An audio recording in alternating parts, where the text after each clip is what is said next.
All right. Good afternoon. Hello, hello. Lovely to see some familiar faces that joined us. But otherwise, welcome to the Ready for Life Festival. You're here because you are keen on knowing more about legacy planning for us, the sandwich generation. It's a topic very close to our hearts. The panel is all from a sandwich generation. So we've got lots to talk about, lots to dive into because we're kind of caught, right? We've got kids and then we've got aging parents. So looking after both ends as well. And we face very unique challenges when it comes to our demographic. It requires careful planning, careful consideration, a lot of preparation as well, and meeting the needs of our loved ones, both young and old too. So we need to be prepared for whichever incidents happen in our lifetime. So our panelists are all set and ready to go. Please join me in welcoming our panel. I'm just making some space. First, I would like to invite Cher, founder, SG Budget Babe. Dawn, thank you so much for making the time and choosing to join us. Always been watching the videos. I see it all over social media, so nice to hear your thoughts. Please take a seat. Also joining us on stage, we have Liang Weirong. We have Senior Deputy Director, Nominations and Accounts Closure, CPF Board.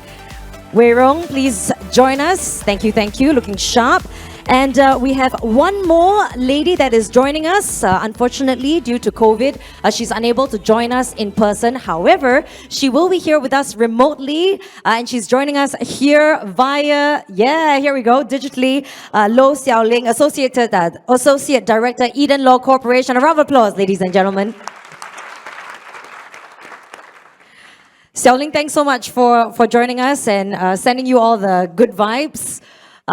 We appreciate that you could join us here today. Thank you.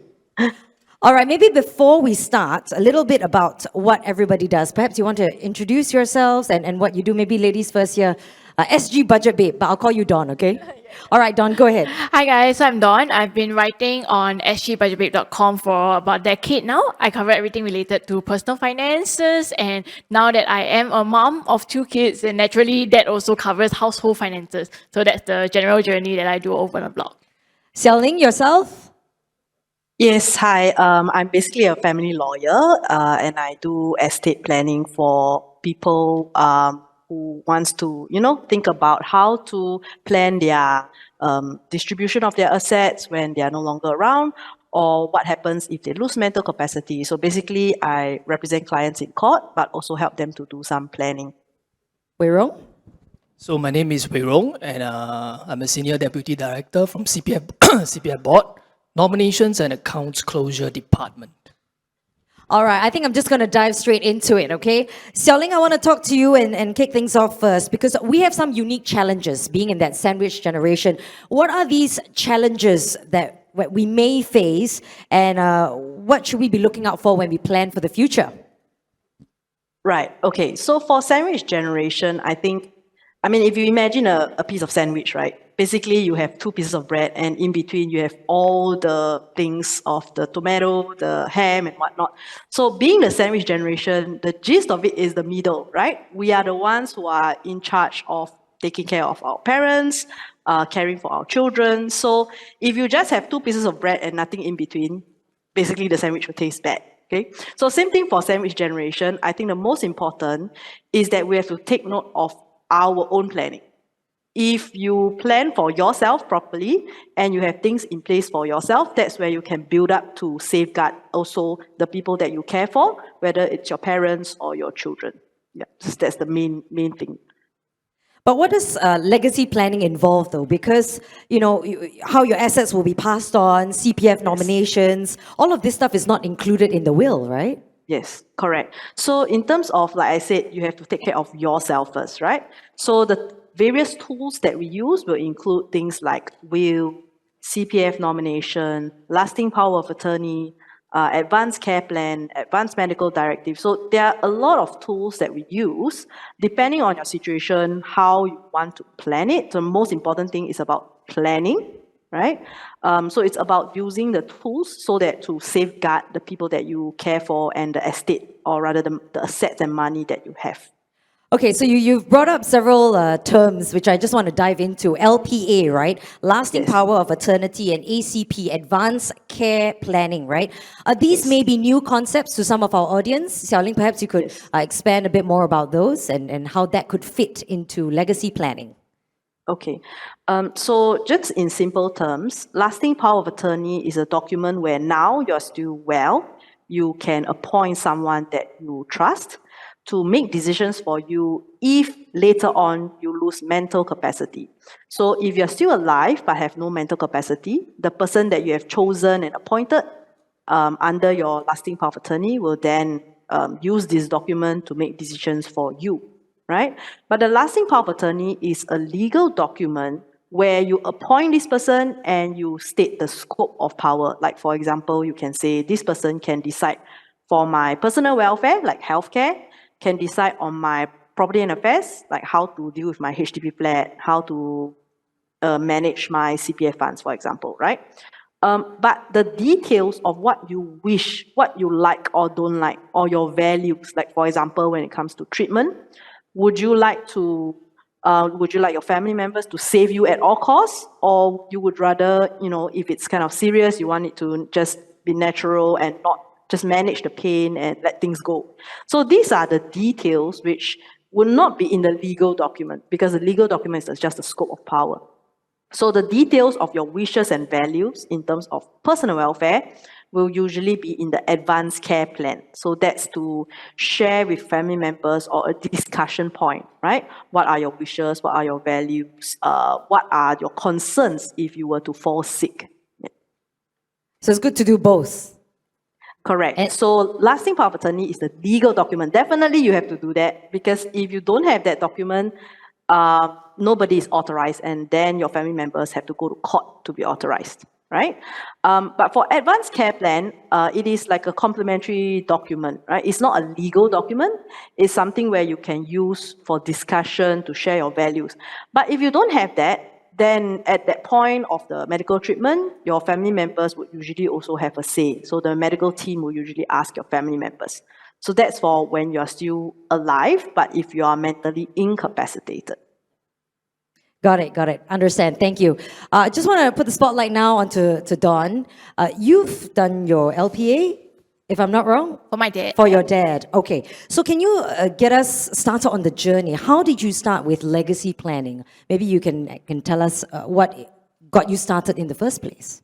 So I think the turning point started when I became a mom, because that's when, now you have a kid, so you really enter the sandwich generation phase. Before that, when I was younger, my parents were still working, so I didn't really feel so much of that burden or pain. But now that I was financially responsible for my youngest kid and my dad retired, my mom is going to retire soon, and I was like, oh, I really need to get something done. But I have to admit, though, it was not easy. I think a lot of the older generations are not very open to this. So I started planning and thinking about it, but to get their buy-in, and it's not like I can make the document on their behalf, right? Because they also need to sign off on it. So to get their buy-in took a really long time. For my How long? For my in-laws, I actually started the discussion. So earlier on, Jialing mentioned about all the different tools. I'll add on one more that I use, which is insurance. So that protects financially, right? And for me to even get my in-laws insured, it took me 3 years to convince them. Wow. You played the long game. Yes. 3 years, a long time. And 3 years is not me asking like, hey, mom and dad, in-laws, I want to sign up for this insurance. You need to start paying. No, it was we will pay for you. We Right. just need you to sign that document so you can be the insured person. Right. Yeah, 3 years to get that signature. But I think it's just our culture. It's a bit pantang, right? I mean, nobody likes to Very. talk about the expiry date. Nobody likes to talk about that kind of thing. So you persisted for like every few months. You asked. I mean, how does this for perhaps myself, right? That's or our friends in the audience here that may find that challenging to broach that topic. How do you start? I think what helps is that when you have planned it out, then you just go to them and say, I have been thinking about it, I've been planning about this.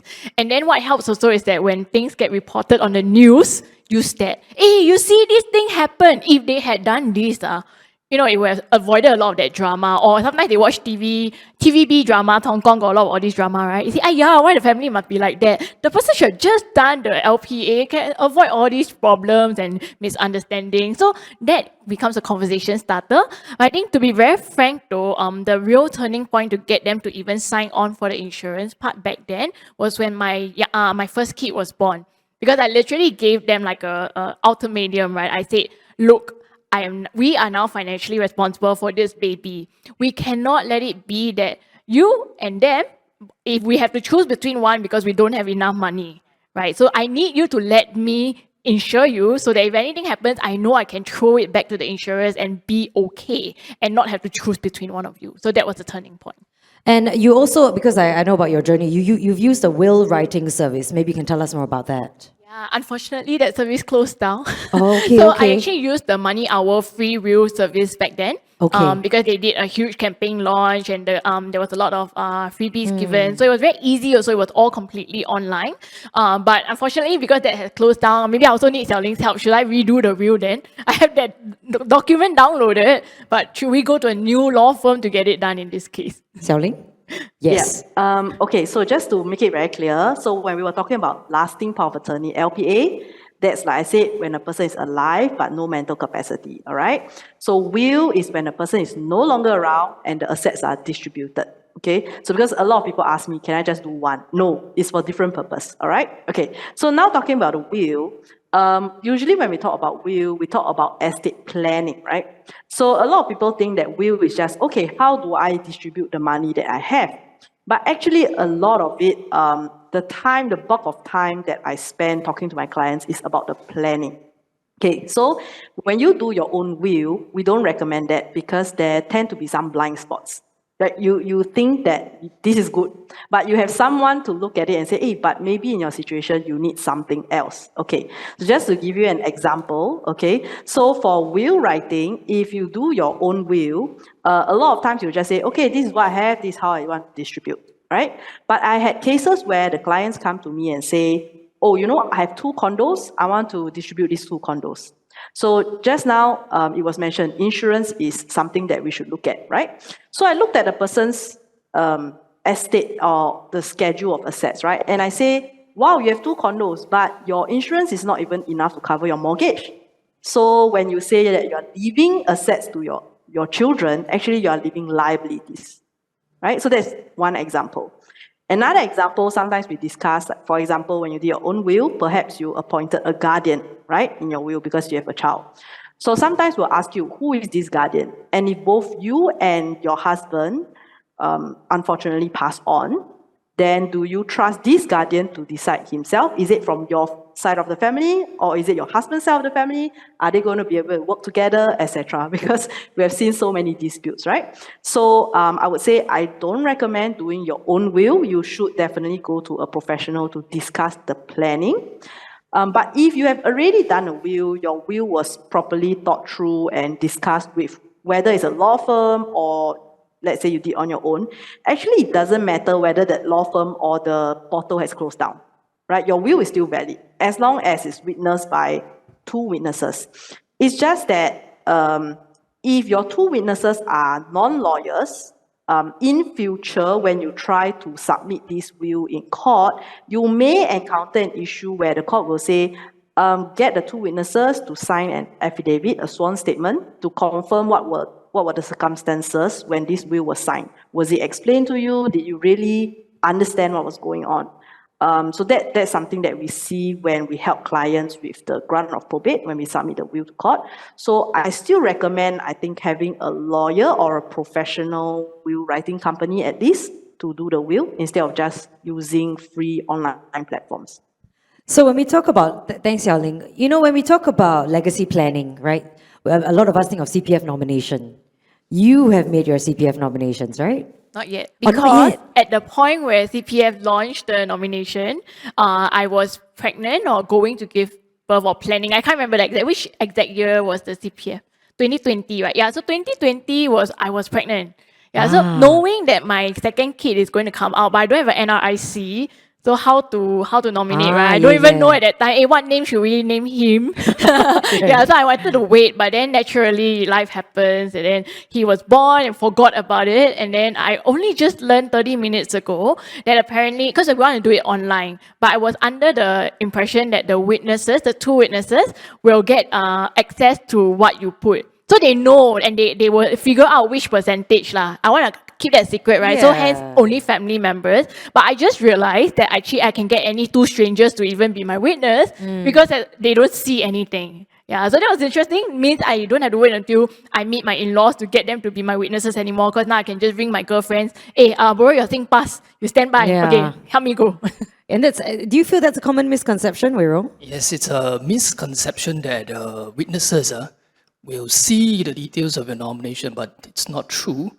What the witnesses need to do is they just need to verify that you are the person yourself and not any other person. And they know, they can attest that you are trying to make a nomination and not any other transaction. Okay, now we're still on that topic of CPF nomination, and I think this is a common question, and that is, what happens if you do not make a CPF nomination? What happens? Do enlighten. Let me just explain first what's a nomination. So CPF nomination is just like a will, but it's for your CPF savings. So you make a nomination, you decide who are the persons that you want to give your CPF savings to and how much you want to give them. And then when you pass on, the CPF board will just pay your CPF savings to the nominees that you name in your nomination, right? But when you don't make a nomination, that's where the complication starts. So if you don't make a nomination, what the CPF board will do, they will transfer your savings to the public trustee's office. And then what the public trustee will do is they will distribute to your family members based on the intestacy laws, or if you're a Muslim, it'll be based on the inheritance laws. So it may sound like, no need to make a nomination since my family members will still get the money, right? But it's really far from the truth. See, if you don't make a nomination, you are giving up your right to decide who can be your nominees, who will receive your savings, and how much they will receive. Because the intestacy law, the rules, the distribution rules are all fixed. You cannot change them. So suppose, let's say, in your situation, you want to allocate a little bit more for your spouse, for love, or a little bit more for your parents, for filial piety, or a little bit more for your children, because one of your child take care of you in your last days. You can't do that in the intestacy law because it's all fixed. It's all equal distribution, so you can't do that. And, when you want to claim under intestate distribution rules, it's not so simple as what you think to your family members. You see, the public trustee needs all the family members to come present yourselves forward. Then they can know which are the family members who get the monies, how much. But imagine that if you have a big family, some of us have big families, and you lost contact with some of the family members, or you find it awkward to still contact them, or there's some bad terms with some of the family members. I'm sure some of us, we are not so harmonious with all our family members, right? Then how? If the whole family don't present yourselves in front of public trustee, the public trustee cannot distribute, and the money just gets stuck, right? It's not worth it. And not to mention, the public trustee charges a fee. They deduct from your CPF savings. And it's not a flat fee. It's not a flat fee. It is a percentage based on how much savings you have. In other words, the more you have, the more they will deduct. So completely, it's a no-brainer. Make a nomination, you decide who you want to give your CPF savings to, and the CPF board will just pay it to the nominees you name. And it's done in a simple and convenient manner. You don't have to prove all your family relationship with the deceased member. And the CPF board doesn't charge anything when they pay or when your nominees claim the CPF savings. And now, coming to the online nomination topic, it's so easy.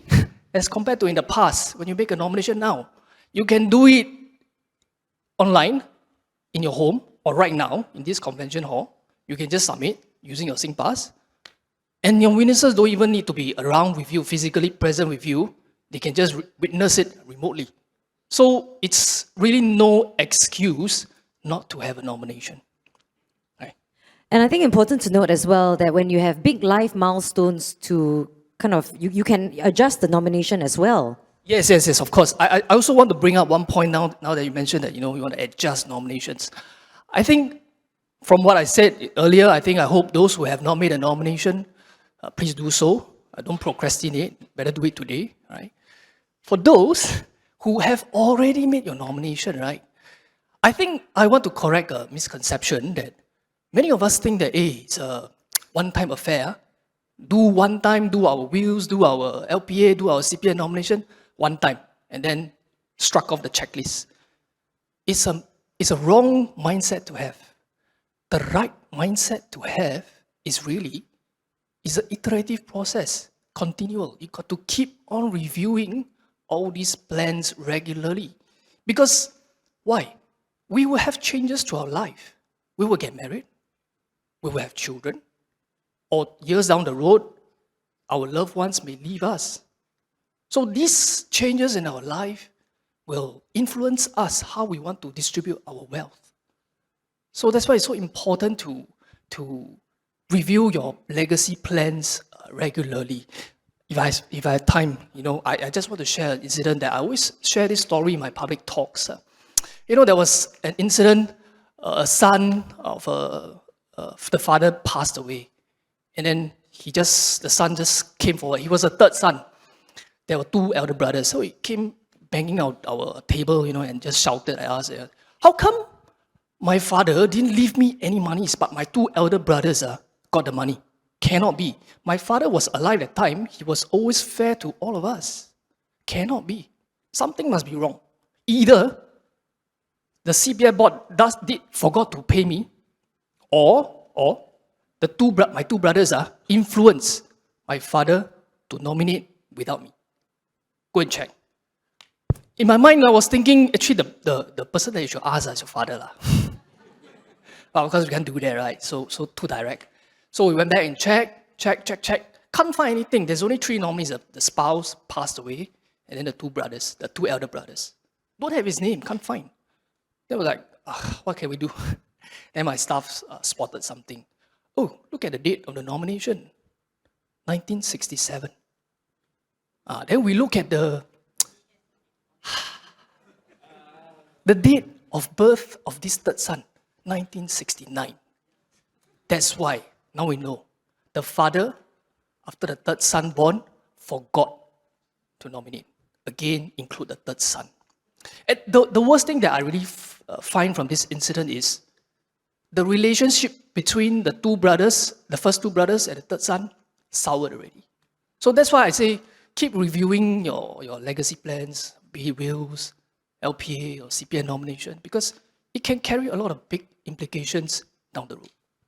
And I think important to note that it's, as you mentioned earlier, easy to do. It's very easy with the CPF board to make these changes. Seow Ling, just want to put the spotlight on you a little bit now because I want to get your thoughts on DIY legacy planning. Would you recommend people do it themselves? And when or who should they be seeking professional advice from? Yeah. Okay, so I just want to highlight like what Weirong mentioned just now, CPF nomination. It's a journey. Estate planning is the same, right? A lot of clients tell me, oh, I'm still young, I don't want to do it now. Or I just do a very simple one, DIY, and then we will see how.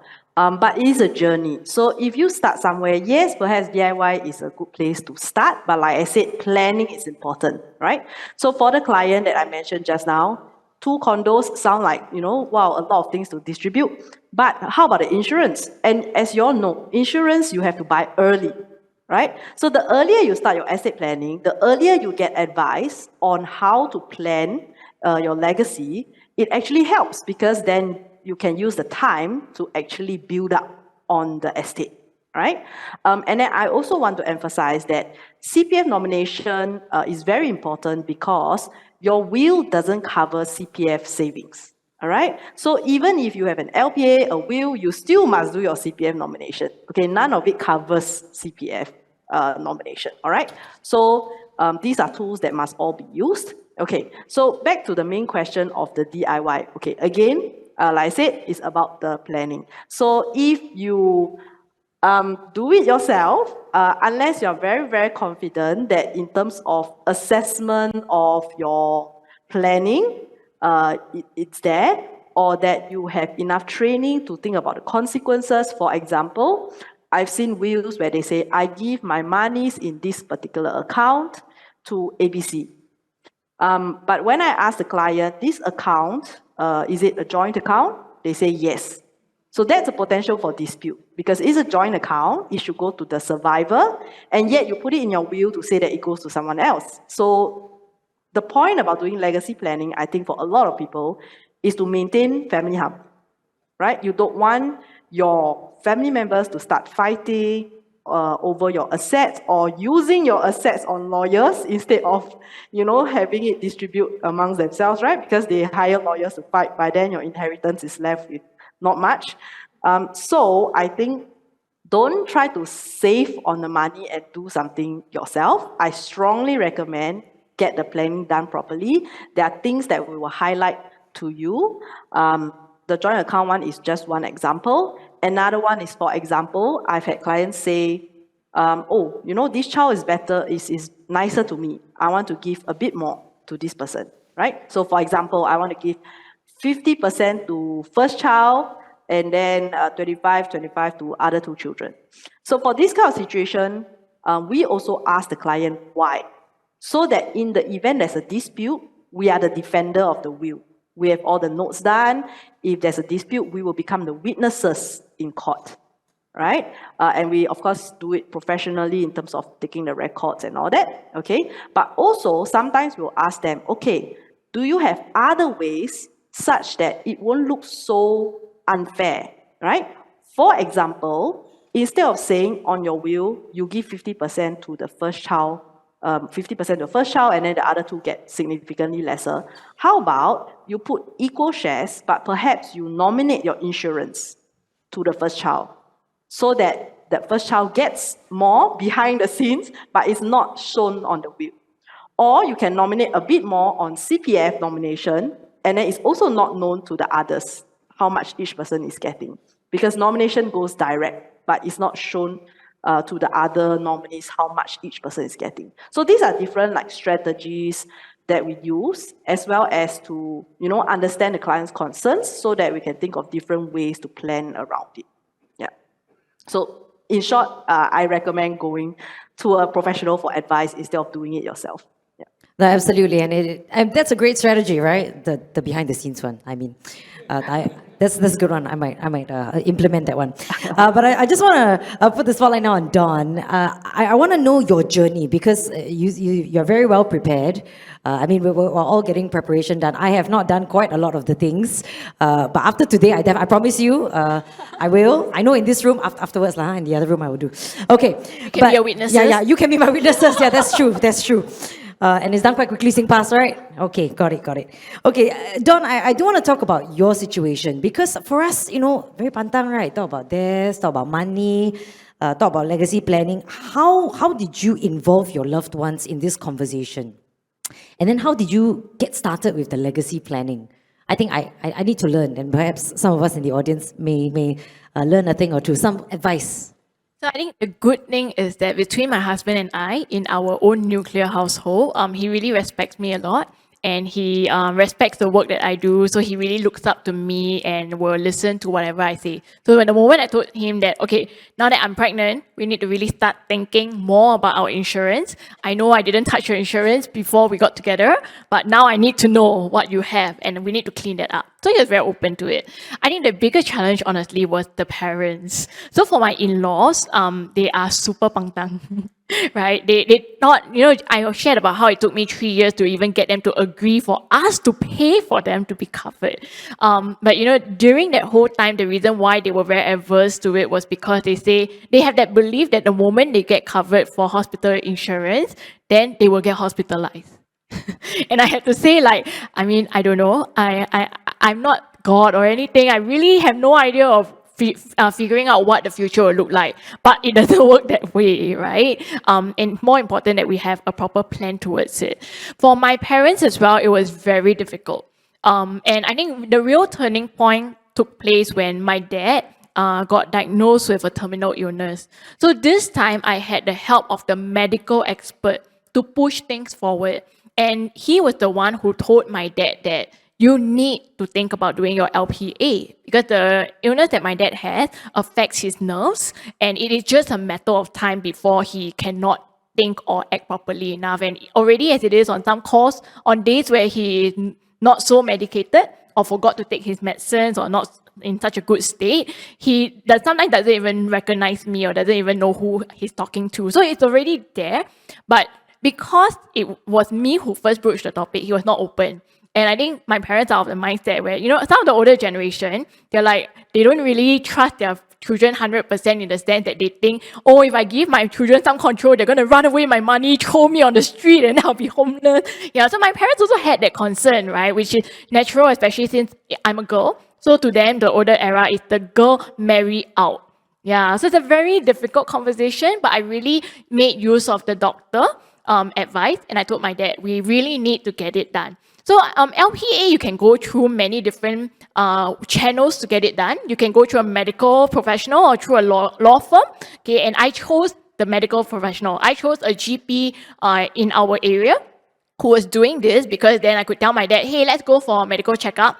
Nothing much, just to make sure it's all clean. And since the doctor said to do LPA, then we let the doctor decide. So obviously I knew at that point when I bring my dad, and I called the clinic beforehand, right? I said, hi, do you do LPA? This is my dad's situation. Would you recommend that he do an LPA? And the nurse was like, yeah, of course. Of course, our doctor is very good at this. Obviously, they will sell the service. So I was like, okay, great. So I know when I go there, the doctor will push for it. And that's exactly what happened. We got the LPA done on the spot. And then I went back, I think like 2 weeks later to collect and then file it with I forgot, Sterling will probably know the term better, something office, right? Office of the Public Guardian. Yes, the OPG, correct. Yeah, so that was the easy. So I think if like anyone who struggles with the older generation in this sense, especially for the LPA, I personally feel that recruiting the authoritative view of a medical expert who has no relation to your family helps. Yeah, because they trust them. And they're like, yeah, I don't think this person will, try to steal my money or anything. I don't think they're working together with my children to cheat me with my money. You can even ask them to choose on. You can give them a list. Ask them anyhow, point finger which doctor you want. I think that really helps to move the needle. Yeah, I haven't yet gotten the LPA done for the other 3 parents though. It's something that I do want to do, but again, as I said, it's a pangtang thing, so we have to just keep using case studies, news, dramas to push and have that conversation and wait for the day where the turning point will kick in. Thank you. I mean, thank you for opening up and sharing about that experience as well. It is a very common problem that we all face, I would say. All right, I think we're going to be moving on to our questions now. You've been submitting them via Mentimeter. You can submit them anytime if you... anytime, that's right. So I'm just going to get to them. The first question is, let's see if we can bring that up. Can I authorize a legal firm to strictly adhere to my advanced care plan and execute it according to my wishes instead of assigning it to family members? I think this is a Seow Ling question. Yes. Okay, I'm glad this question came up. So I believe this person is asking about a lasting power of attorney. So if you are mentally incapacitated, you have a donee, right? Donee is the person that you have already appointed under the lasting power of attorney. And this donee can be a volunteer, your own friend, your own family, but you can also appoint a professional, right? So professional donee, there is a list of us online on the Office of Public Guardian website. I'm a professional donee. We also have some social workers, some other lawyers, some accountants. So there's a list of professionals who can apply to take the exam and be certified as a professional donee. So yes, you can appoint a professional. You just have to make sure that perhaps you interview a few of them to see who you are comfortable with, and then ask them about their cost. because when you appoint a professional, there will be cost involved, which if you plan early enough, you can perhaps buy insurance to cover that cost as well. And in the LPA, you can use LPA Form 2 to specify exactly what you want. So what is the scope of power that you're giving to this professional, right? Form 1 is just a generic form where you say, I allow my donee to decide everything in relation to my personal welfare and property and affairs. Form 2 is where you actually draft out, right? Every day I want my donee to bring me to the park. I absolutely do not want to go to the nursing home because I love to eat durians and I want to eat durian every day. Or my assets, you shall not sell my property, you can only rent it out. And my money, you can only use it on my child, you cannot use it on any other third parties who may previously be financially dependent on me, for example. So these are specific powers that you can write in a Form 2. And yes, you can appoint a professional to do it. Thank you, Seow Ling. All right, the next question. When my CPF money is used for property and I pass on, is that amount distributed according to my will on the property, or property must be sold, returned to CPF and distributed by my CPF nomination? Weirong? Yeah, I'll take that question. So for CPF monies that you use to buy your property, right, when you pass on, the distribution will not follow CPF nomination. Right? It will be following based on how you buy your property. Be it joint tenancy, then you automatically go to the joint tenant, or tenancy in common. That means you will need to have a will to specify how you're going to distribute the property. Because, I mean, there's a rationale. If you put it under CPF nomination, suppose the market is down, property market down, everything crash, 50% value off. I still force you to sell your property. Would you be happy?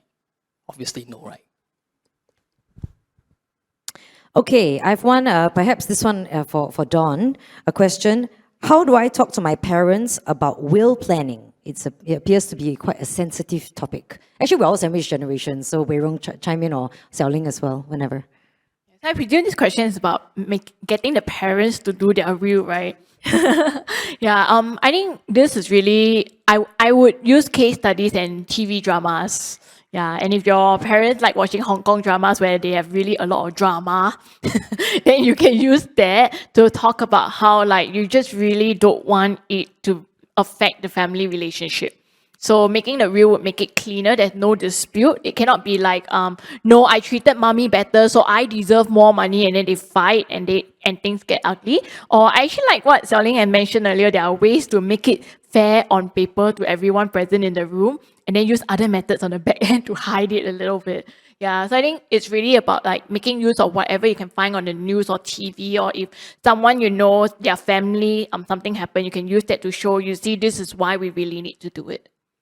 Weirong, I feel like you are about to add. For me, I think it's a sensitive topic. You know, I mean, like the example I shared, if you yourself go and approach without your siblings, then your siblings will think that, hey, something must be wrong. You're trying to influence my father or mother to nominate you only or give all the monies to you.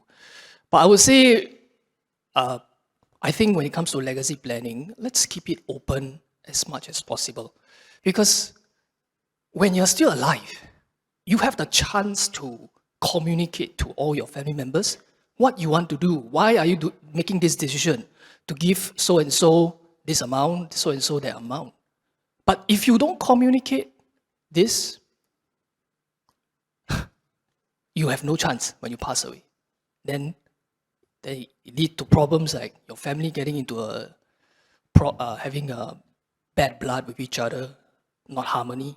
I think that's the last thing that we all want, right? Seow Ling, I'm just curious to know what you've seen in your experience as well. Yeah, I think the best way to start is to do it yourself first. So you've gone through the process, and then you can share with your family members like, hey, Dad, you know, I did my will recently. Or even better, you say, Dad, I want to make my will, and will you come with me to the lawyer's office because I may need your help?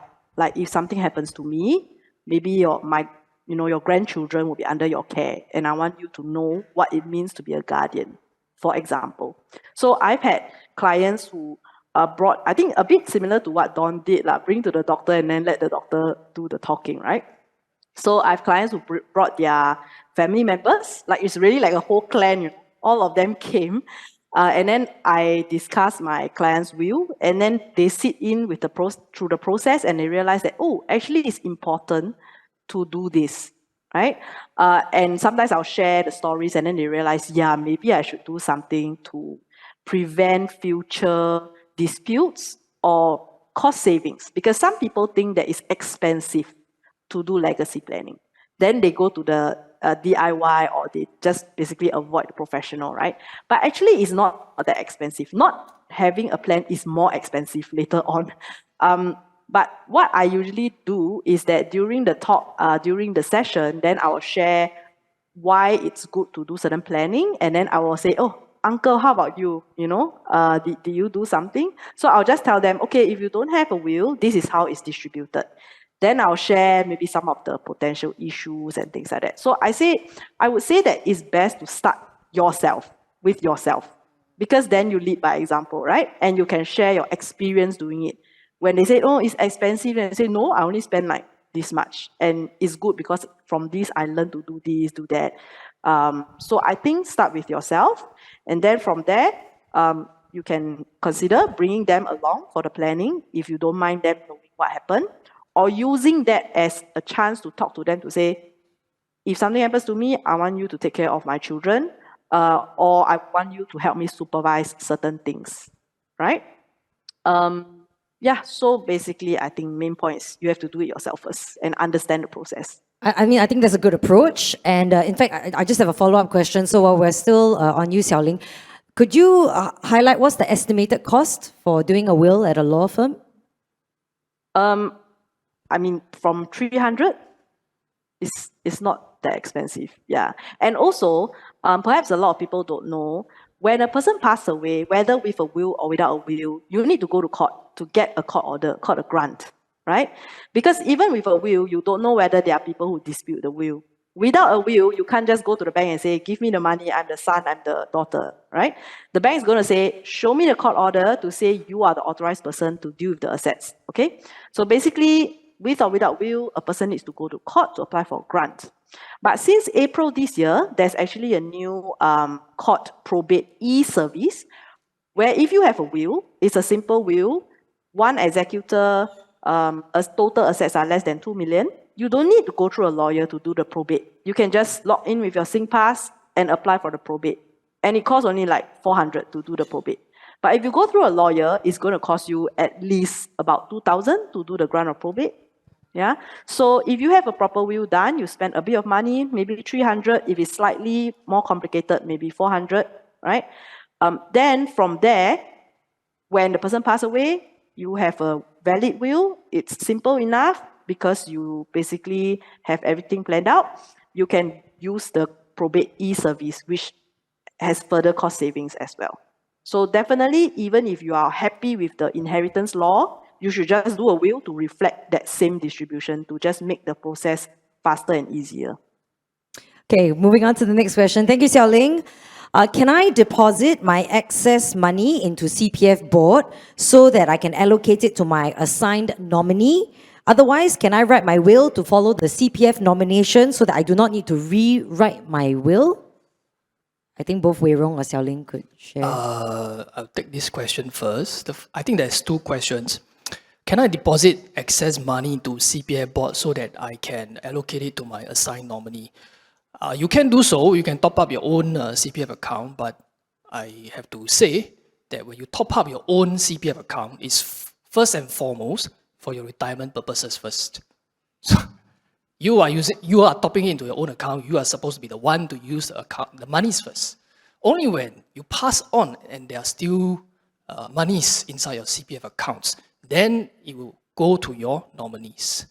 Then the second question, I think I chime in first. Yes, you can write your will and follow how you make your CPF nomination. That's possible. Seow Ling? Yes. Okay, I think you can say that, but the problem is that CPF nomination is not known. So how do you determine, like, let's say you did not allow your executor to know what is your CPF nomination distribution, and your will simply says, I follow my CPF nomination distribution. Then how are they going to determine it? If they go and ask CPF board, I don't think CPF board is authorized to disclose. If you ask the nominees, they might say, no, I don't know anything. Then how are you going to determine? So we don't recommend writing it this way. So the good thing about will is that it's a bit more flexible in the sense that instead of writing, I give my assets to this child, this name, right? You can say that I give to all my surviving biological children. So even if you have 2, 3, 4, 5 children later on, it will cover those children. So I think if your concern is that, it might not cover some future changes, this is something that you can discuss with the lawyer, and we can work that into the phrasing of your will. That might actually work better. Yeah. I just add in one last point because the last sentence says, so that I do not need to rewrite my will. So if I guess it correct, the person who asked this question is trying to come from a convenience angle. I mean, so that I don't have to do so many things. But my point to this statement is, why save this kind of trouble when it can lead to problems later on? Don't make something that can create confusion when you pass away. Because when you pass away, you are no longer around to clarify any doubts that people have. So we can only base on your will. And if your will is not clear, then problems come in. Okay, I've got a question for Dawn. You are actively investing. How do you allocate your percentage of investments given you have to support your parents or your in-laws and also enough for your kids' expenses? Okay, so to support my parents and in-laws and to support my kids' expenses, that's not my investments. Yeah, so it's a very clear cut, right? These are expenses. So expenses can be covered too. Known expenses have to incur kind of expenses, daily, monthly expenses. These come from income, from emergency savings, right? That's where it will be budgeted for. Things that I cannot predict, like if, let's say, someone were to get into an accident, needs to get urgent medical treatment, all these would then come from the emergency fund and or insurance, if it's something that can be insured for. So that's how I plan it, which is why I say on top of all the tools that the panel has discussed today, insurance to me is a very big portion of legacy planning as well. Now, after covering that, so that's protection, right? Then whatever I have left, I have to divide into current expenses for our own household and then think about retirement. So you have to first think about deducting for everything that you have to pay. Right? Then you think about things that you cannot control. Sometimes you are forced to pay for things. That's where ideally your emergency savings, or if you can throw it to the insurers, okay, then that's covered. After that, then you start thinking about, okay, growth, future. For the next 10 years, 20 years, or I want to hit financial independence. What will it take for me to get there? How much can I allocate every month? And it's not a fixed percentage or a fixed amount every month. I guess if you go through the route of, I recently written this article on my blog, I think just published last week, so you guys can go and take a look. It's about setting up a regular savings plan where every month, there's a fixed amount that you set to invest into like a ETF or an overall broad market fund, right? You can do that and have it fixed. But I think the reality is that as your income changes, or if you get a bonus, right, or something happens, or you maybe get cut from work, you lose one source of income because you're doing multiple side hustles, and then let's say COVID hit, pandemic, so you cannot do your lashing business anymore, that's one source gone, then you can invest less in that month. So it's an ever moving thing. But what's more important is before you think about that section for investing, you need to take care of your downside risk first. So I'll quote Warren Buffett, right?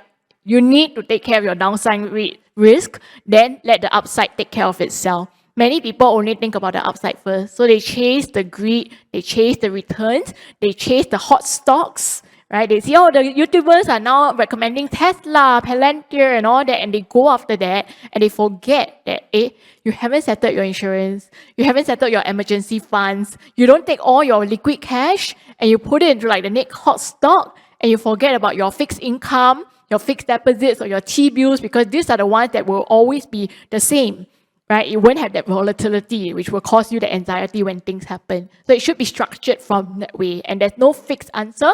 I think you can work with moving ratios, but the important thing is always take care of the downside first. So when it comes to legacy planning, right, or planning for your retirement as well, this question is about planning for retirement.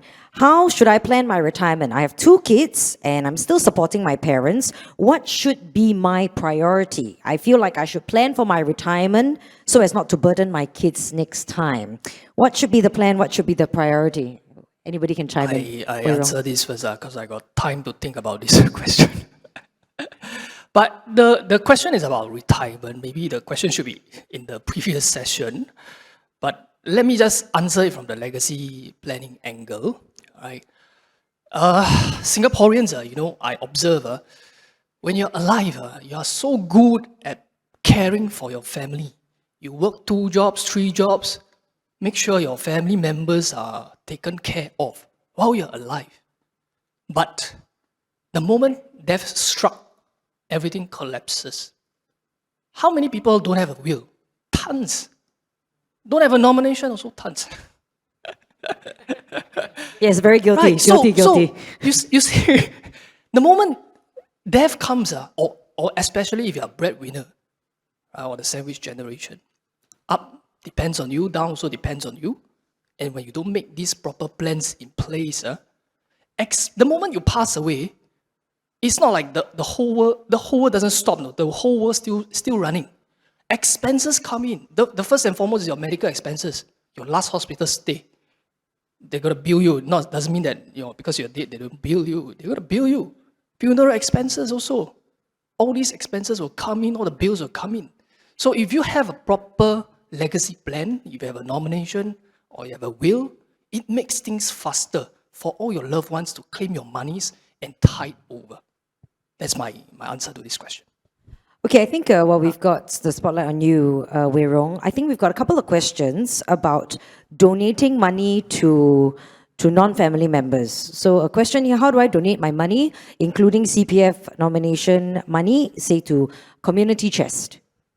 You can nominate community chairs, but if I recall correctly, on the community chairs website, they will tell you the instructions how to nominate them.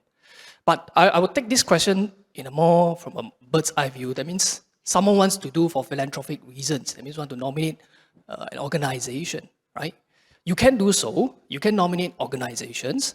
However, the organization must be a legal entity, right? That means legal in the eyes of the law. So it's not every charitable organization can be nominated. So you got to check whether this organization is a legal entity. Okay, I think a question which may be for Seow Ling. How can we create a schedule of assets? Is there a fixed template and is it legally binding? Okay. Actually, this also related to the question just now, right? About the planning that Weirong mentioned. I think a lot of people, I think in the past year, if you have not actually looked at your financial planning, you should quickly go and look for a reliable financial consultant to go through, right? So usually when you go to a financial consultant, they will ask you for a schedule of assets. Basically, it's where you list down all the assets that you have, okay? And then liabilities, basically what you owe.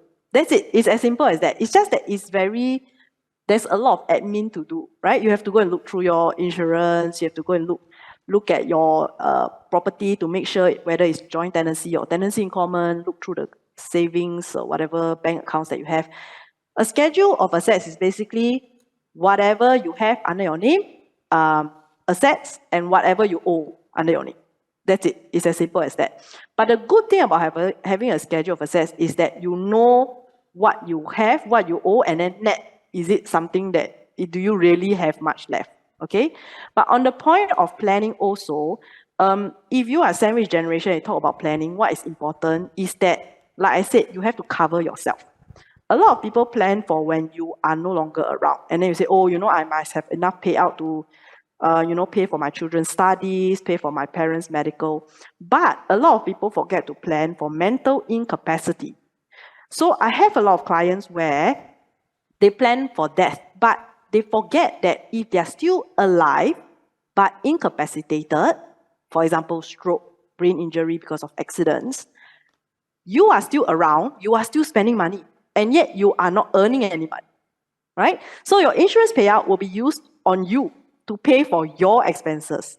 And yet there's no income or additional to share with your children or your elderly parents, right? So for example, there'll be things like income replacement insurance and things like that you may need now at this stage. So every stage of your life, you may need different things, right? If your children are still young, you have to plan. If I'm incapacitated, I have to replace my income. I have to make sure I have enough for my own medical, my children's education, my parents' health, right? Then later on, when your children are older, when they perhaps graduated from university, you can say, oh, I can now cut down on certain insurance that's meant to cover my children's education because my children are already financially independent. Then now you only have to cover like for your own health and your own incapacity, right? So at different phase of life, you will have different financial planning, and together with that, you should then also tweak your estate planning, your plans and all that for will and LPA. Thank you, Seow Ling. I think with a couple more minutes left for our panel, I just wanted to get some final thoughts from our wonderful panelists. Maybe Dawn, something you just want to leave or for us to take away, something to think about after our panel discussion today? Definitely, to echo Weirong's words, go and do the CPF nomination, myself included. But I think really it's about figuring out and starting to use these tools, really start to think about it and start those conversations with the older generation. Because it won't be an overnight thing. I mean, good for you if your parents are the kind whereby, today I'm going to broach the topic and they will agree to it. Next week we can go down to the law firm. But most likely, if they're from the view that it's very pangtang, you probably will need a few years. Yeah, so start that conversation early. And then I like what Seow Ling said, use yourself as an example first. Because when they see that you're serious about it and you're not even old, like death would be the last thing on your mind for someone who's still very young, in the 20s and 30s, but yet you're already starting to think about it, because it's not the end that you fear, it's the aftermath of when you are no longer around to exert any control or influence that will be the challenge. So really start thinking about these tools, and when you go back, what can you take action on? I think this is a conversation earlier on in the coffee room we had. The biggest gap is always discovering what we don't know. Now that we know it from today's session, and we now have the intent to act, the next biggest gap is going from the intent to the actual action. So yeah, let's cross that bridge after this session. Weirong? For myself, I just use a tagline, live well, L-I-V-E. When you're alive, you live your life well. And then leave well. When you leave the world, make sure you proper planning for your loved ones and you leave them well. Seow Ling? Yes. I think the most important message I want to share is that it is a journey that you have to start somehow. If you don't start now, and it happens at a time where it's too late for you to start, or it's too late for you to even do anything, then your family members will be the one picking up the pieces after you. And they will end up having to do even more to patch up the gaps that you left behind. Yeah, so start today. Start today, live well and leave well. Ladies and gentlemen, can we give the panel a warm round of applause? Thank you for all the nuggets of information and for joining us remotely, Seow Ling as well, Weirong as well as Dawn. Have a wonderful rest of the weekend. See you soon.